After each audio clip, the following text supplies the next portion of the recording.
Hello folks, and welcome to a new Let's Play. And if I wasn't questioning my life decisions before with the Game Boy Advance version of this, then I'd be questioning my life decisions with the Super Nintendo version of this. This is Advanced Dungeons & Dragons, Eye of the Beholder. Stop that. So this is the SNES version of Eye of the Beholder as opposed to the DOS version.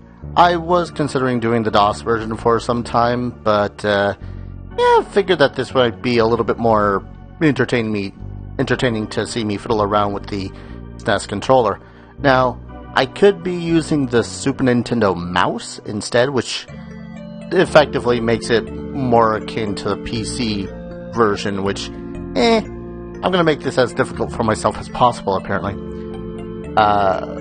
So I had watched the intro of the first of the Game Boy Advanced version of this before starting this up, and man, I can't help but kind of prefer the intro to this because you get a little bit less info, thus forcing you to look into the booklet. Now, I have a PDF of the booklet, actually divulging a little bit more about the plot of this, which, if you don't know the plot of Eye of the Beholder, I don't know what else to tell you. So this is what's from the actual booklet of the Eye of the Beholder for the Super Nintendo. The invitation. Perignon, the chief lord of Waterdeep, has called the party to a meeting and gives you the following letter. Perignon, I have investigated your concerns, my friend, and I am afraid the news is not good. More than that, it is maddening and frustrating. The signs of evil are clear, as you know, and growing. Before I left, I heard rumors of assassins in the city, by Tyr, in Waterdeep. I'm not sure what to believe anymore. I have visited both and Kalashan. These cities have given us trouble in the past. I suspected that our problems now might be their doing, but I find no evidence of it. My informants seem clear on this point at least. None have ever heard of our elusive Xanathar. No, these traces of evil are not from outside Waterdeep, but from within, or perhaps below. My magics did detect the evil, but not its source. All of our attempts to find its cause has been for naught. The only thing we have learned is that the name Xanathar recurs with grave persistence. Where have we not looked? Paladinson, my friend. Man, I'm terrible at reading this at the moment.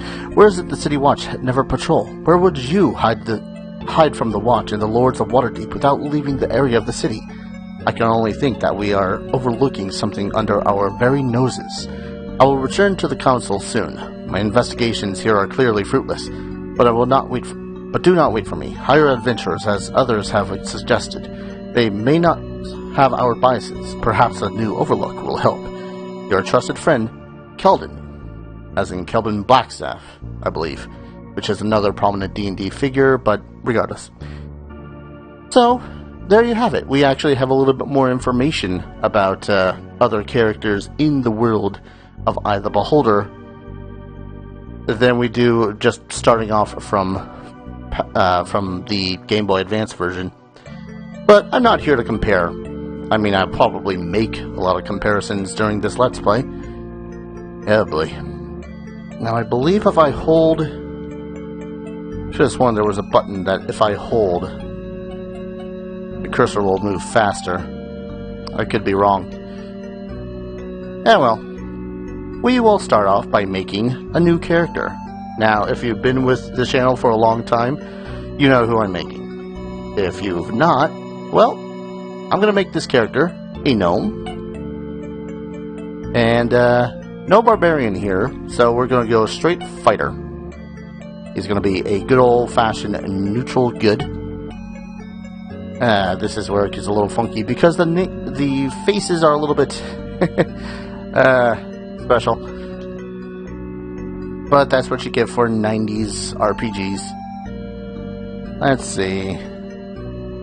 Go with this charming-looking fella. Now, this is where it's going to get the most frustrating.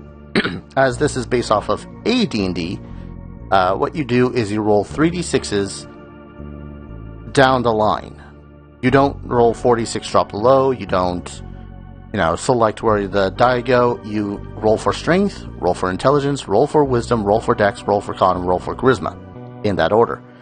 So if my stats suck, then they suck. For a fighter character, we want as high a strength as we physically can possibly get. We don't care about intelligence or wisdom. Dexterity and constitution would be a concern, but charisma can just also go right out the window. So starts this arduous process. Now you'll notice too that my strength is always a minimum of 15. That's because I believe to be a fighter in AD&D, you had to have a minimum of 15. Fighters also have this weird special rule. I call it weird, but I also think it's kind of an entertaining idea, where your strength, if it goes to 18, you then roll a percentile, and that gives you into another tier of how strong you are as a character. Because anything that's above 1800, or 18 over 0, or 18 over 100, whatever the hell it's called, is considered monstrously strong. So, yeah. This is kind of low. Ideally, I would want something like 18 over 90 or 18 over 95 if I wanted to be a little bit, forceful about it. If I really, really, really want to fish for it, I would go for a strength of 18 over 100, which is as high as you can possibly go without being monstrously strong. I believe a good example of monster... Ooh. That's tempting. This would also be like the smartest Darius would ever have been. Yeah, I believe like hill giants would be an example of how strong a monster monstrously strong is with a 19 strength. Because at that point it gets obscene. The dex sucks for that particular roll. This might be the entire video, by the way. Just trying to roll for a good strength. Because I was doing a test video of this before, just errantly rolling for Darius, and I had gotten... Oh. No, I can't possibly take this. Like, I would be fine with the intelligence, wisdom, charisma being as low as it is, but not that dex. Oh, that is mean. That is mean. Sacrifices that will not be made. But yeah, it's, you might also be wondering why the hell make him a gnome, because gnomes are more intelligence and wisdom based in AD&D, and that's just the character. He may be tiny, but he was always monstrously strong. But no, I had been... That's not bad, but...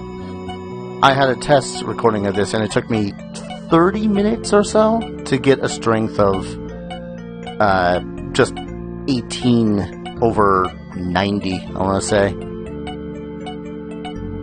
You gotta keep in mind that rolling 3d6s for your strength and then rolling effectively a 10% chance, 5% if you want to get really focused on it, or 1% chance if you want to roll for that 18 over 100. Yeah, that'd be a thing. Now here's a fun thing I had I was noticing when I had been looking into the manual, is that pretty much anything can be a fighter. But the thing is that I think it's halflings. Yeah, I want to say it's halflings that they get a -1 strength. Now they can still... That's actually pretty good. Just kind of want a little bit stronger. A little bit. it's doing it again. If that 17 was where that 8 was, then yes. L's to the yes. But I'm an idiot, so. From what I had read, you're mean. Halflings can also be fighters, but they have a -1 strength. Now, they can still roll an 18 for strength, but I believe the percentile doesn't apply. Now, the big deal about the percentile is that, again, it's in tiers. So, you're strong, but you're strong for a halfling, but you're not necessarily strong, as it were, I guess would be a good way to put it. The shady way to put it, but it's a way to put it. I think the only reason why gnomes can still ignore that rule is because they're still hardy. Considerably hardier than halflings anyways. Come on.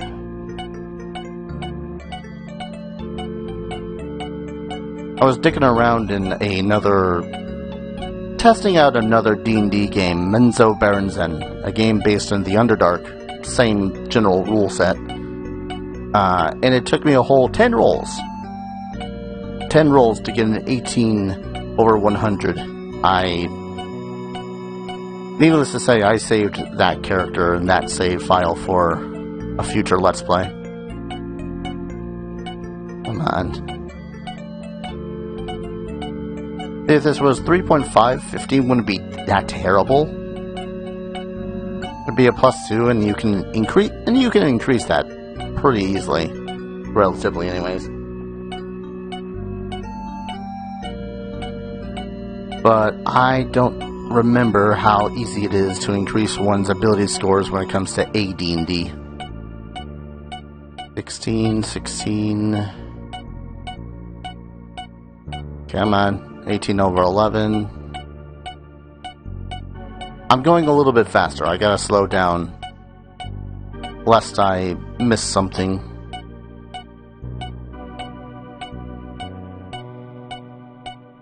Y'all having fun just yet? That was 39 and a 21.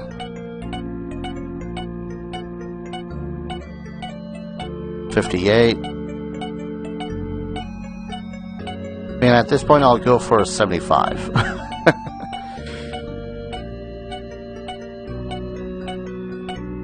Yeah, man. Hell, it took a while to get Darius really up to strength in my Let's Play of Baldur's Gate.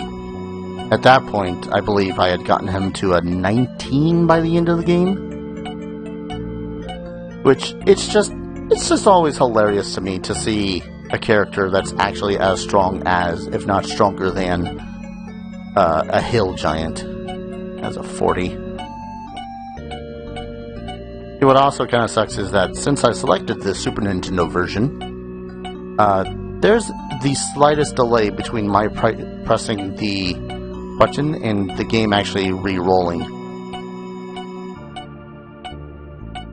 So I might end up rolling over a good ability score. Can't believe I decided to do this.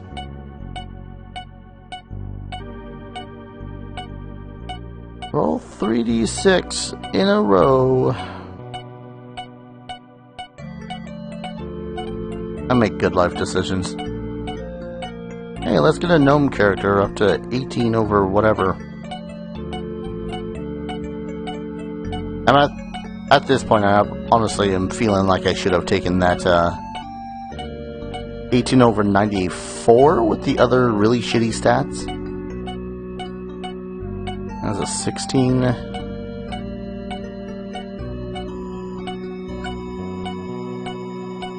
I've always been interested in the idea of playing a game of D&D where the characters roll 3d6 and just go down the way like in AD&D, just to see what the hell possible. Ooh, damn it! That's 17! Ah.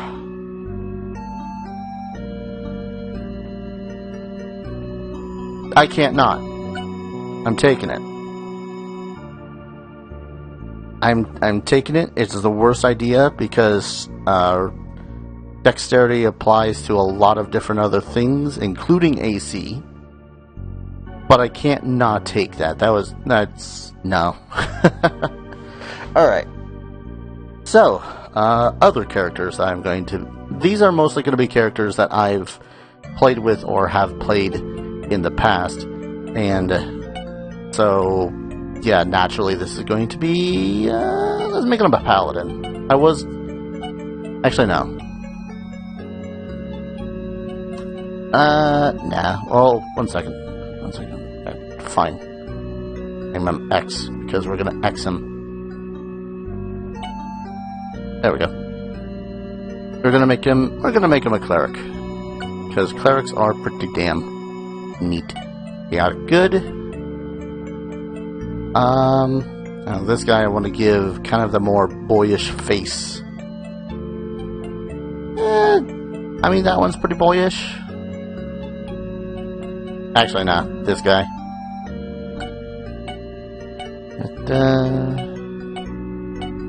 Now, clerics need a good wisdom. That pretty much just dictates how powerful their spells are, how hard it is to resist said spells. So an 18 would be nice. After that, it would probably be Constitution.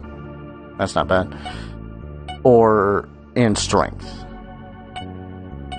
Depending on whether or not you're going to put your cleric in the front line. Because clerics can wield weapons, unlike mages, but they can also... Ooh, that's nice. But they can also wear heavier armors. Now, humans... I don't actually remember how... quote-unquote interesting / uninteresting they are.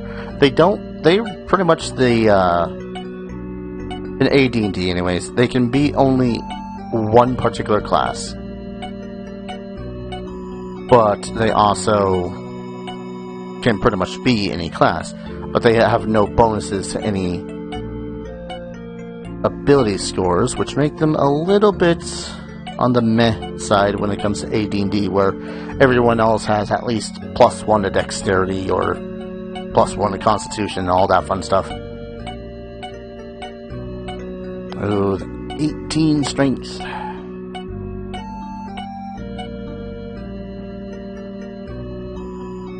You know what? That's not bad. Now, this character's full name would be Ingwulf. Oh, no, back. Shit. I'll go back. There we go. Okay. But that does not fit, and thus we go with his nickname, Iggy. Another character that I have, we will make this guy... Let's see, do I want to make him a half-elf or full-elf? Elves get a +1 to dexterity, while half-elves get no bonuses.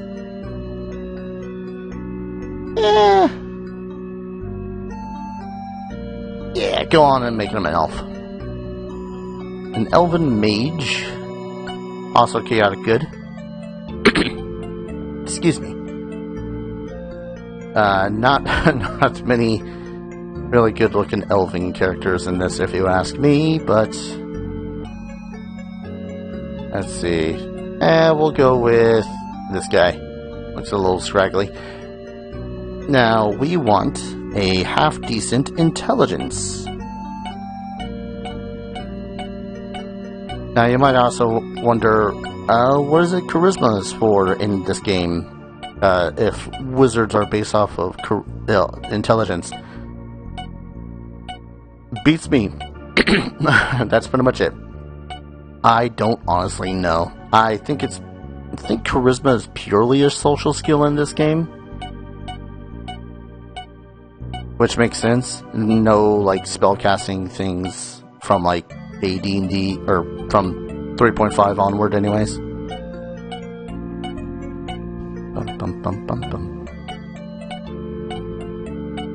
I also chose to play this... Oh, nah. I also chose to play this particular port of Eye of Beholder instead of the DOS version because it has music. That's not bad. I don't even know if wisdom is all that important for what it's important for outside of yes, but we'll keep that. What was this character's name again? False. I'm forgetting the character's name. I had it right in the forefront of my head, and then I suddenly forgot it. One moment. Tiberius, I believe.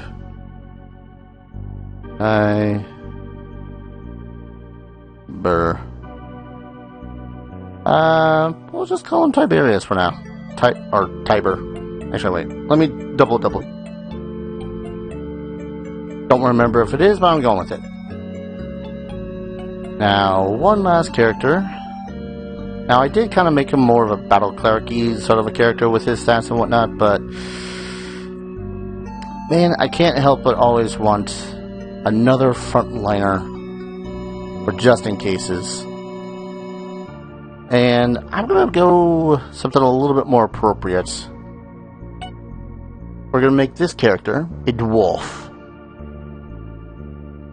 We're gonna make them a dwarven fighter cleric. They're gonna be neutral good, because yes. Now I'm making this one a female. Not a redheads. Not that I mind. I like it. This one. Now because they are a fighter, they need a high... Ooh.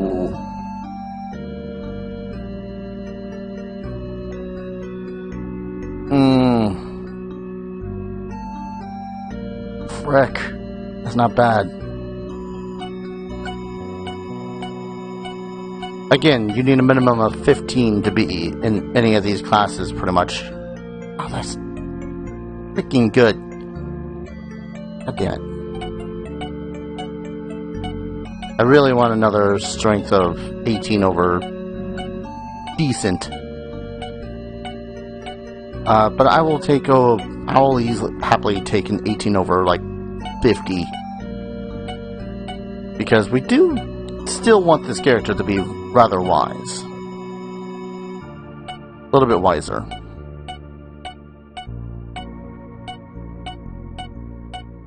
I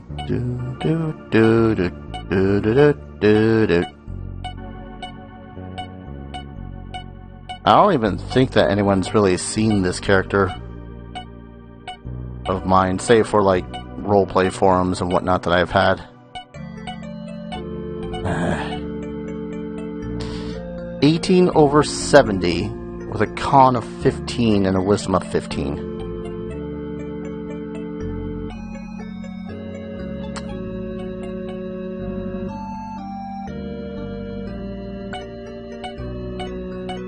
I'm a terrible person, I know.